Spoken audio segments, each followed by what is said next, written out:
Hello everyone, welcome back to my channel. आज जो हम टॉपिक डिस्कस करने वाले हैं वो है discovery of proton and neutron. इससे पहले हमने डिस्कस किया था discovery of electron. Let's get started. Discovery of proton. देखिए, डिस्कवरी ऑफ प्रोटॉन और डिस्कवरी ऑफ इलेक्ट्रॉन लगभग सेम ही हैं, ठीक है। बस डिफरेंस ये है कि यहाँ पर जो हमारी रेज हैं वो ट्रैवल कर रही हैं अपोजिट डायरेक्शन में। डिस्कवरी ऑफ इलेक्ट्रॉन में हमने देखा था कि जो विलियम क्रूक ने एक्सपेरिमेंट किया था डिस्चार्ज रे ट्यूब का, वहाँ पर जो हमारी रेज ट्रैवल कर रही थी वो कैथोड से एनोड की तरफ ट्रैवल कर रही थी। और यहाँ पर जो एक्सपेरिमेंट किया है ई गोल्डस्टीन ने, वहाँ पर रेज एनोड से कैथोड की तरफ ट्रैवल करेंगी, ठीक है। देखिए, सबसे पहले हम ये समझ लेते हैं जो हमारा एपरेटस है सेम है। यहाँ पर उन्होंने एक सील ट्यूब ली है, ठीक है। दो यहाँ पर हम इलेक्ट्रोड लगा दिया है, anode and cathode. Battery apply कर दी है और वैक्यूम पंप, ठीक है। इसके अंदर क्या है, सील्ड ट्यूब के अंदर गैस प्रेजेंट है which is at low pressure, and देखिए विलियम क्रूक ने जो यहाँ पर वोल्टेज अप्लाई की थी वो हाई वोल्टेज थी। यहाँ पर हमें जो वोल्टेज अप्लाई करनी है वो वेरी हाई वोल्टेज अप्लाई करनी है। ऐसा क्यों है? देखिए, क्योंकि इलेक्ट्रॉन कहाँ पर प्रेजेंट होते हैं? शेल्स में प्रेजेंट होते हैं इलेक्ट्रॉन्स। एंड प्रोटॉन्स कहाँ पर प्रेजेंट होते हैं? प्रोटॉन्स प्रेजेंट होते हैं न्यूक्लियस में, ठीक है ना। प्रोटॉन्स कहाँ पर प्रेजेंट होते हैं? न्यूक्लियस में प्रेजेंट होता है प्रोटॉन। तो इसीलिए इलेक्ट्रॉन्स को निकालना इजी है एज़ कंपेयर टू प्रोटॉन, ठीक है। इसीलिए हमें प्रोटॉन को निकालने के लिए वेरी हाई वोल्टेज अप्लाई करना पड़ेगा। क्या अप्लाई करना पड़ेगा? वेरी हाई वोल्टेज अप्लाई करना होगा। क्लियर? देखिए, यहाँ पर मैंने कुछ की पॉइंट्स लिखे हैं। These rays are travelled from anode to cathode, very high voltage is applied, these rays are also deflected by electric field and magnetic field. अब यहाँ पर एक और बात है कि जो चार्ज टू मास रेशियो है इन पॉजिटिवली चार्ज पार्टिकल्स का, जो ये रेज ट्रेवल कर रही है, वो डिपेंड करता है किसके ऊपर? नेचर ऑफ गैस के ऊपर present in the cathode ray tube. Cathode ray tube के अंदर जो गैस प्रेजेंट है उसके नेचर के ऊपर डिपेंड करेगा चार्ज टू मास रेशियो। अब इसको कैसे समझेंगे? मान लीजिए हमारे पास हाइड्रोजन गैस प्रेजेंट है, तो हाइड्रोजन के ऊपर चार्ज क्या हो गया? पॉजिटिव चार्ज, यानी यहाँ पर +1 चार्ज है। अगर हीलियम प्रेजेंट है तो हीलियम के ऊपर भी +1 चार्ज है, तो यानी कि इसके ऊपर भी +1 चार्ज है। अगर आप इसका चार्ज टू मास रेशियो देखेंगे तो हाइड्रोजन का मास क्या होता है? 1, ठीक है। हीलियम का मास क्या होता है? 4, ठीक है। तो दोनों का जो चार्ज टू मास रेशियो आएगा वो क्या आएगा? डिफरेंट आएगा। क्या आएगा?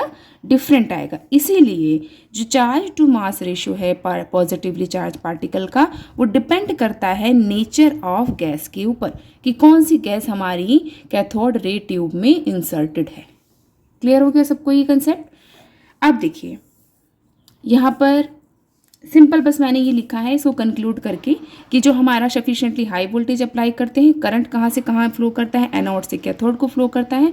और फ्लो ऑफ करंट हम कैसे चेक करते हैं? By making a hole in the cathode ray and coating with the tube behind cathode ray by phosphorescent material which is called zinc sulphide. Clear हो गया सबको? देखिए, अब हम पढ़ेंगे discovery of neutron. Neutrons are discovered by Chadwick in 1932। इसके लिए उन्होंने भी एक एक्सपेरिमेंट किया था।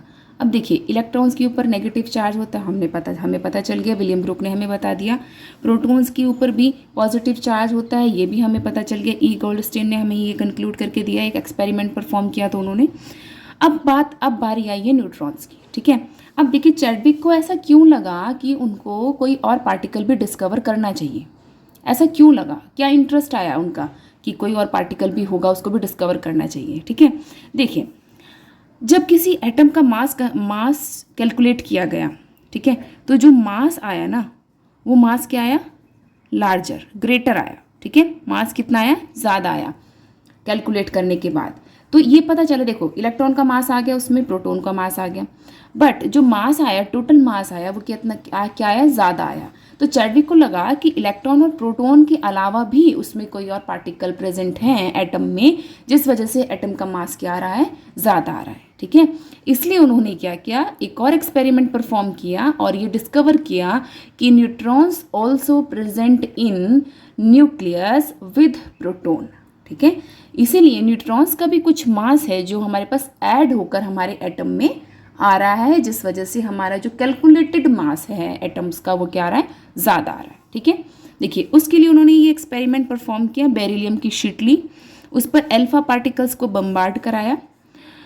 अल्फा पार्टिकल्स की बम्बार्डमेंट के बाद जो पार्टिकल्स यहाँ से बेरिलियम की शीट से टकरा करके वापस बाहर निकले, उनके ऊपर कोई चार्ज नहीं था, दीज आर न्यूट्रल, ठीक है। अब ये कैसे पता चला उनके ऊपर चार्ज नहीं है, these are neutral, because they are not deflected by any electric और मैग्नेटिक फील्ड, ठीक है। These particle are not deflected by electric field और magnetic field, that's why these are the neutral particles, ठीक है। इनके ऊपर क्या है, कोई चार्ज नहीं है, ठीक है। इलेक्ट्रिक और मैग्नेटिक फील्ड में हमने देखा इलेक्ट्रॉन्स भी डिफ्लेक्ट हुए और प्रोटॉन्स भी डिफ्लेक्ट हुए, ठीक है ना, but these are not deflected by electric and magnetic field. अब एक क्वेश्चन और अराइज होता है कि उन्होंने ये बेरिलियम शीट वाला ही एक्सपेरिमेंट क्यों परफॉर्म किया, ठीक है। जो कैथोड रे वाला हम एक्सपेरिमेंट कर रहे थे इलेक्ट्रॉन और प्रोटॉन के लिए, वो क्यों नहीं किया, क्यों, क्योंकि वहाँ पर इलेक्ट्रॉन्स के ऊपर कोई चार्ज है, प्रोटॉन के ऊपर कोई चार्ज है, ठीक है ना। तो इसीलिए वहाँ पर क्या है, जो हमारे जो रेज हैं, एनोड रेज हैं, कैथोड रेज हैं, वो कहाँ से कहाँ ट्रैवल कर रही है, किसी चार्ज के थ्रू ट्रैवल कर रही है ना, तो यहाँ पर तो चार्ज है ही नहीं, इसीलिए उन्होंने ये एक्सपेरिमेंट परफॉर्म किया। क्लियर। अब ऐसा नहीं होता कि साइंटिस्ट ने डायरेक्टली बेरिलियम की शीट उठाई और उस पर अल्फा पार्टिकल की बम्बार्डमेंट शुरू कर दिया, ठीक है, ऐसा नहीं है। जो कोई भी डिस्कवरी होती है वो स्टेप बाय स्टेप डिस्कवर करते हैं साइंटिस्ट, ठीक है। ऐसा नहीं है कि उन्होंने पहली बार में बेरिलियम का शीट को ही उठाया होगा, उन्होंने डिफरेंट मटेरियल की शीट्स पर अल्फा पार्टिकल की बम्बार्डमेंट की थी, बट जो बेरिलियम की शीट से रिजल्ट्स मिले वो क्या थे, बहुत अच्छे रिजल्ट मिले थे उनको बेरिलियम की शीट से। इसीलिए उन्होंने बेरिलियम की शीट से ये कंक्लूजन निकाला कि neutral particles are called neutrons, ठीक है, and these particles have mass, ठीक है, these particles have mass which is add up in the atom with electron and proton, ठीक है। देखिए ये हमारे पास एक टेबल है और ये टेबल आपको एनसीईआरटी में भी मिल जाएगा। यहाँ पर हमने सब इलेक्ट्रॉन, प्रोटॉन, न्यूट्रॉन का चार्ज और मास लिखा है, ये आपको लर्न भी होना चाहिए एंड ये आप देख सकते हैं, वीडियो से भी देख सकते हैं और एनसीईआरटी में भी आपको ये गिवन है। ये टेबल ज़रूर आप लोग याद कर लीजिए एंड आई होप आपको समझ में आया होगा discovery of electron, proton and neutron. अभी हम चैनल पर स्ट्रक्चर ऑफ एटम डिस्कस कर रहे हैं 11th क्लास का, 11th क्लास के बच्चों के लिए। तो आप लोग सपोर्ट कीजिए और वीडियोस को एंजॉय कीजिए एंड वीडियोस को समझिए। अगर आपको मेरा कंटेंट समझ में आता है तो प्लीज़ सब्सक्राइब। Thank you.